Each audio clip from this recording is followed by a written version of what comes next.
We arrived in Chiran with just enough time to explore the area. Chiran is a small town in the far south of Japan that contributes greatly to Japanese agriculture. Here there were fields of tea and vegetables as far as the eye could see. So right here you can see an organic tea field and some very dense foliage all around it. So normally you see some grasses leading up to the tea fields, but this is just really thick right here. There's definitely no pesticides being used here, otherwise everything except for the tea would be killed off. So I already see that they're using some of these native grasses and putting them in between the rows of the tea field. So you have grasses like this growing here. There's a little butterfly in here. And they're gonna actually kind of trim these every once in a while. And then they're just gonna kind of put them in here as a mulch. So in between the rows you can see a little bit of mulching being done. So this field right behind me is kept pretty wild. It's not in these neat rows that you see a lot of tea plants, especially around this time. And it's not this dark green because there's actually a lot of these smaller growths here. So these are probably not going to be used for a tea, but it's just nice to see these little sprouts. This is kind of what you would use for a tea. It looks a little bit like this, these young sprouts of the tea plant. So these are the sweetest, most nutrient-rich parts of the plant. So I actually might try to eat some.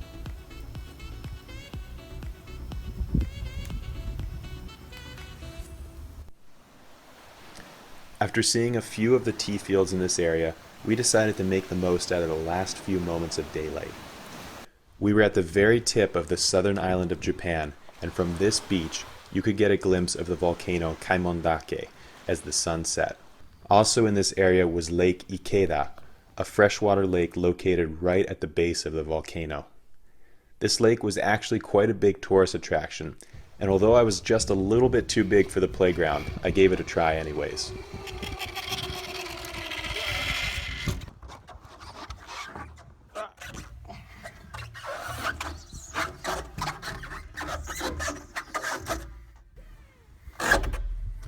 Alright, I think I'm stuck.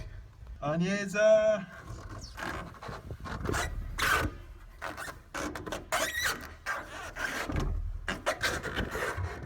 We woke up in the morning to a beautiful sunny day in Chiran and met with the first farmer of the day. Mr. Naruki is a very talented farmer in Chiran. He takes advantage of the unique growing conditions of the surrounding area to produce an impressive variety of teas. Farmers often grow different tea breeds or cultivars in order to produce different tasting teas, but they can also blend the cultivars together to get even more of a specific taste. On this particular field, Mr. Naruki was growing 2 tea plant cultivars side by side. So here we are at the Yabukita field, and this was recently harvested, so you see the machines were moved in here.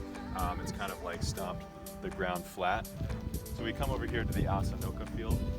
Here you'll notice a lot more grass growing around the tea plants. So this is clearly an organic field because you have a lot of other plant life supported in this area.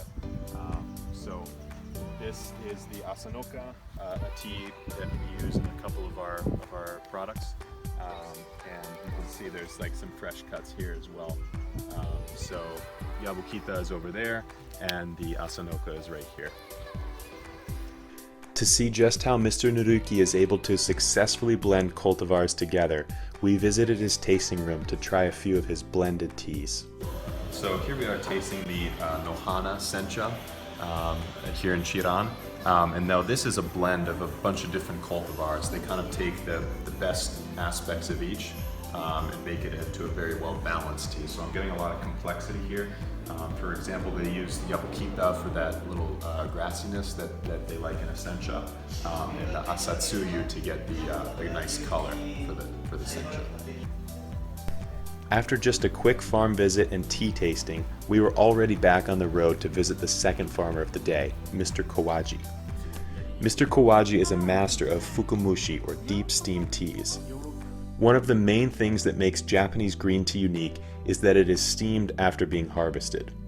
During this steaming process, the enzymes that cause oxidation are killed, and that is why the tea stays green rather than turning into a black tea or an oolong. Typically, you steam a green tea for between 30 and 45 seconds, but Fukamushi teas are steamed for longer than that. This extra steaming process completely changes the leaves, destroying a lot of the bitter components and rendering them smoother in taste. The steaming also breaks down the cell walls, allowing more of the tea leaves to flow into the cup. This creates a denser liqueur, and therefore it can be very easy to tell a Fukamushi tea when you see it. So we're doing a tasting right now of two different senchas. This one here is an Asanoka, right? And this one here is Yabukita. So in Kagoshima, in this area, it's common to blend the teas together, particularly when you have a Yabukita, because the Yabukita can be a little bit bitter, has a little bit of shibumi, as they call it. So it's common for them to blend the main cultivar with other different cultivars. So for instance, this year we're doing 2/3 Yabukita and 1/3 Asanoka or Yutaka Midori or another cultivar, Asatsuyu, for example. And that's just kind of to even it out and balance the tea out a little bit so it's not completely shibumi. So these two on the left are a lot lighter than the two on the right. These two on the right are coming from these two teas right here. So this one right here is the Murasaki, and this is predominantly Yutaka Midori. So this has a very strong taste to it. And same with this one too. They use Yabukita for this one here, but they use only the top buds. So very strong flavor, and they're also brewing this with only a small amount of water. So this brewing right here is very concentrated. It's very strong, and you just kind of take a little. You just feel immediately this kind of punch of this umami and this little bit of this grassiness or this vegetal flavor. And then if I go for the Murasaki,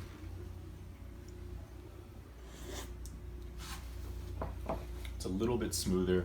I think this would be a little bit more welcoming for a beginner in tea than this one right here. So these two here in general are for more experienced tea drinkers.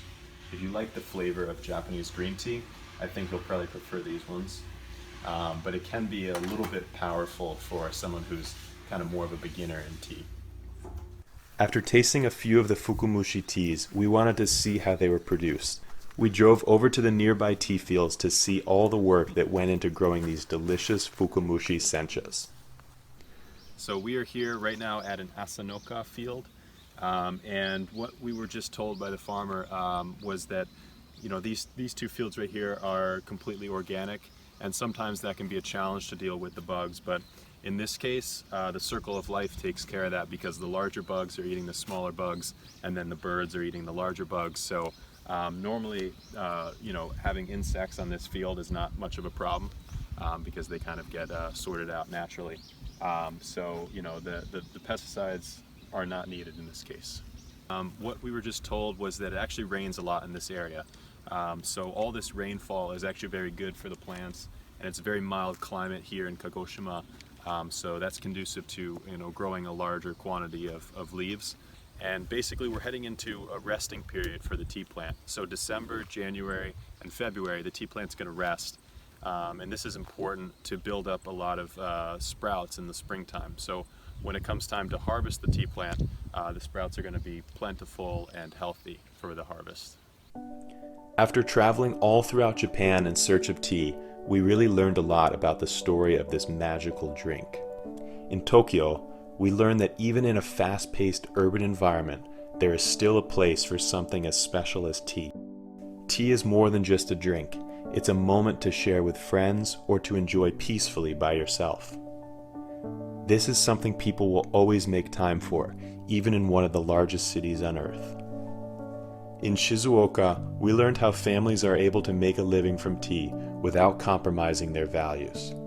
If done right, tea can create opportunities not only for the people that grow it, but also for the animals that we share this planet with. In Kyoto, we learned how to respect and honor the principles of past generations. The modesty of the tea ceremony, the dedication of the farmers, and the curiosity of inventors are all values we must keep in mind.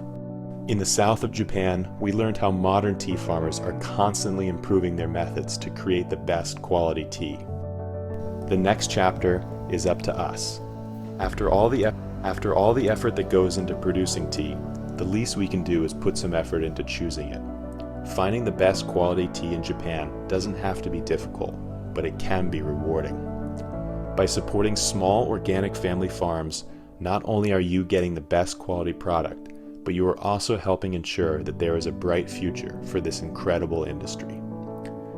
By bringing us into their lives, these farmers have given us to give back. We wanted to share their stories, their passions, and most importantly, their tea with all of you.